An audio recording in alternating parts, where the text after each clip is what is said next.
Hello everyone, Larry Satchwell here. May 15th already, can't believe it. The perennial hill is looking great. So excited about it. And the garden's coming along fine. I hope you enjoyed that wilted lettuce recipe the other day. We sure enjoy them. Coming down the hill here, this is the path I walk. I'm gonna take a quick walk past the perennial garden. A lot of traffic this morning.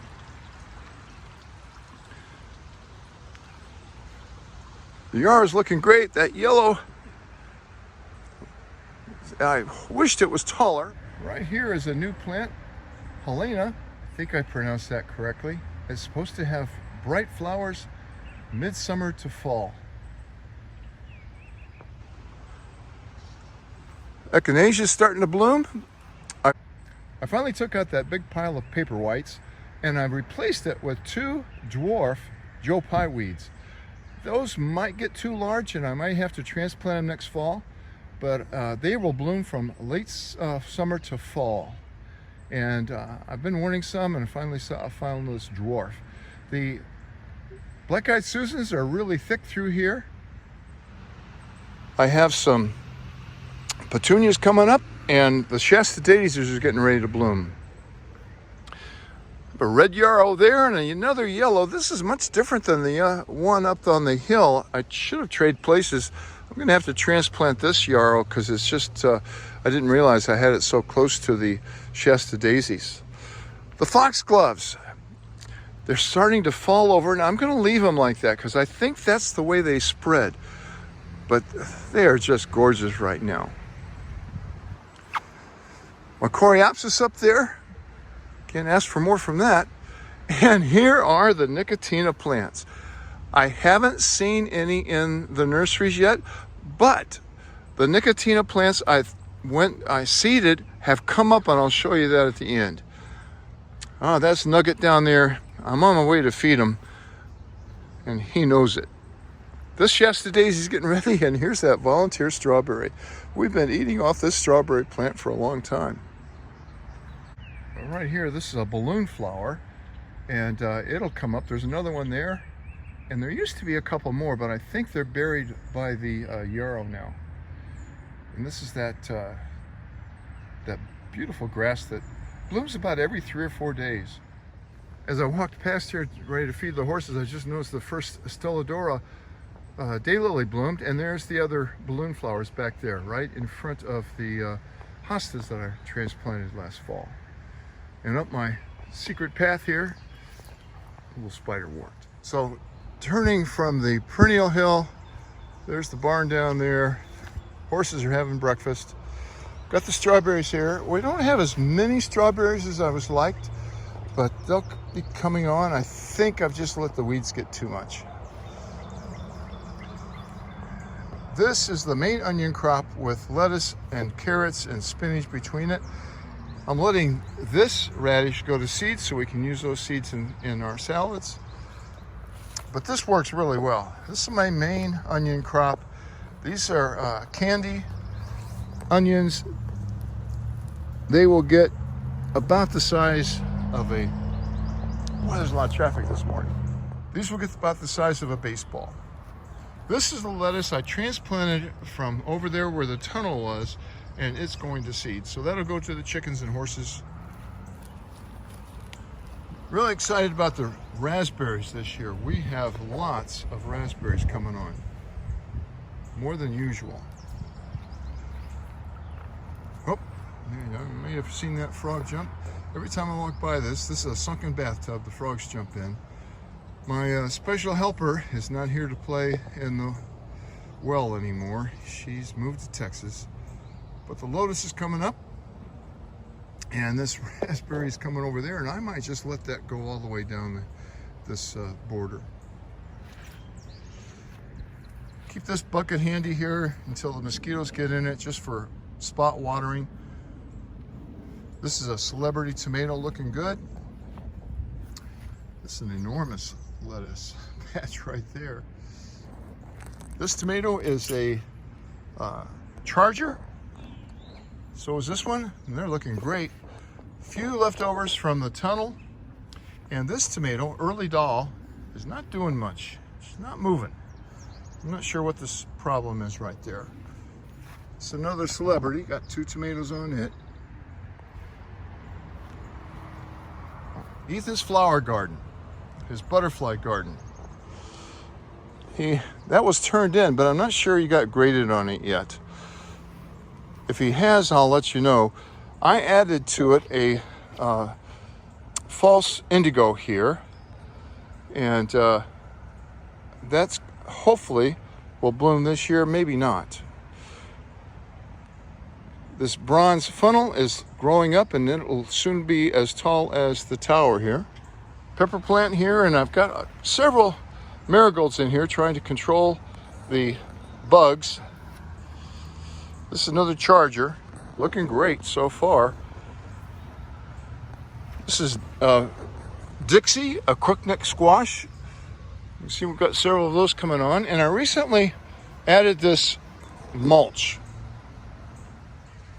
In the south here we have pine straw.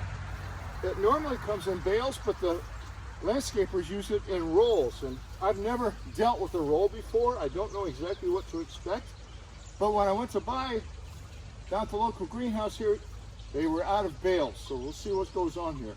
I'm going to get rid of some of these weeds and then use this pine straw. I found that the crazy Georgia worms, the jumping worms, they don't eat this pine straw like they eat other mulch, so that's why I use it. I think I mentioned in the last video that I was going to try to separate my okra once it got bigger, and it got bigger, and I was able to separate it all out. I'm the only one that eats it in the house, so I didn't plant very much.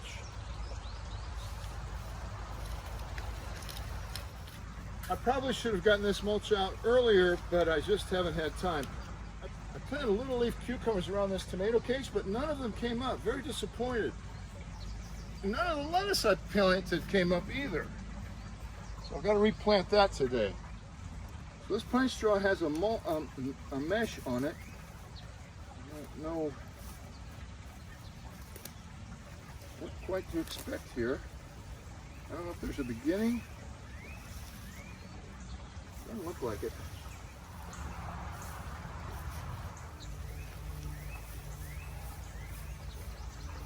This just doesn't look very environmentally friendly.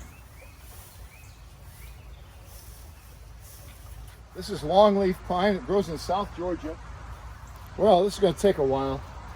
I'll show you the end product.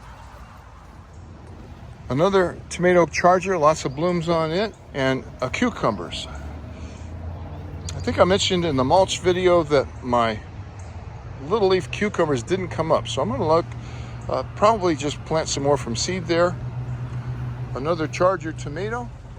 Radishes came up over here. This is Sunglow. It's a determinate tomato. If you want to pinch off the suckers, when you get a plant that comes up like this right in between the two, that's a sucker, and you can just snap that off. Here's another one. Those will just grow and really not be very productive. You can see this is going to be a grape-like tomato. I don't know why the lettuce didn't come up in this little bed. This early doll over here that gets partial shade is doing well, and this is a volunteer. That may even be a potato plant. Potato plants and brandywine tomatoes look very much alike. Got a nice little corn crop over here, and it looks like Blue, the little cat that was in the last video, has been digging in here. Got some zucchini coming up. What is this? This is another charger. I'm really impressed with those so far. They're looking pretty good. This is a straight neck squash. For some reason, they're a little further ahead. My friend that starts these says you can get more straight necks in a bushel than you can in a crook neck. So he prefers the straight, and my palate isn't sensitive enough to tell the difference. This is another Sunglow.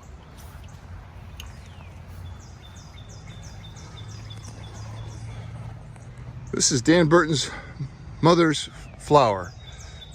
trailing rose that she gave me 20 years ago now. Still going strong, Dan. Have some Pinta coming up over here. Angelica's coming up, and this is another false indigo. I decided to put flowers in this box this year. I think it'll look better. Got a lot of Angelina over here.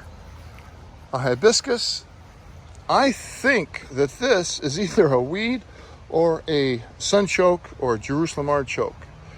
And right down here are JM's bee balm. In the back, was blooming yesterday but not today, is the Mexican petunia. And I had a lot of sunflowers planted back here, but none of them came up. So let's go up and I'll show you what did come up in the seeds I planted. I just remembered on the way by here, this is a red honeysuckle, I hope. Some of those things get missed marked, but I'm hoping this is a red honeysuckle. And there are two black-eyed Susan plants coming up here. They usually have lots more volunteers, but I haven't seen any. There's another one too. There's another one. These are morning glories. I'll be picking those up. But this is a perennial, and I'm hoping it's going to cover up this side and grow to the top. So I've got this up here by the sprayer so they get a good mist whenever I water the garden. I'm hoping all these little volunteers are zinnias, but they may just be weeds. But here is the Nicotina. I wished I had planted it in a bigger pot now because there's a lot of them that came up. I'd really, to be honest with you, didn't expect them to come up. These are the sunflowers I'll be transplanting shortly, and this is moonvine that I'll be transplanting shortly. I don't see any of the red morning glories that I was hoping to get, but there's still hope.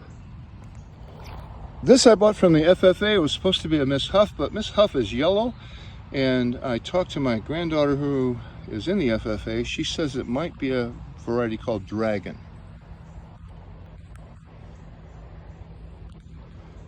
This catnip right here is doing really well. I planted one last fall just to see how it would overwinter and do, and it did well. So I bought 4 more of them, and I think this will fill in quite nicely.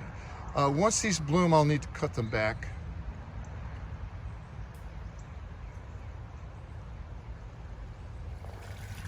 I'm gonna leave you here today at the pond.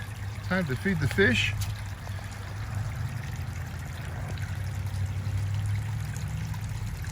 On this noisy May 15th morning.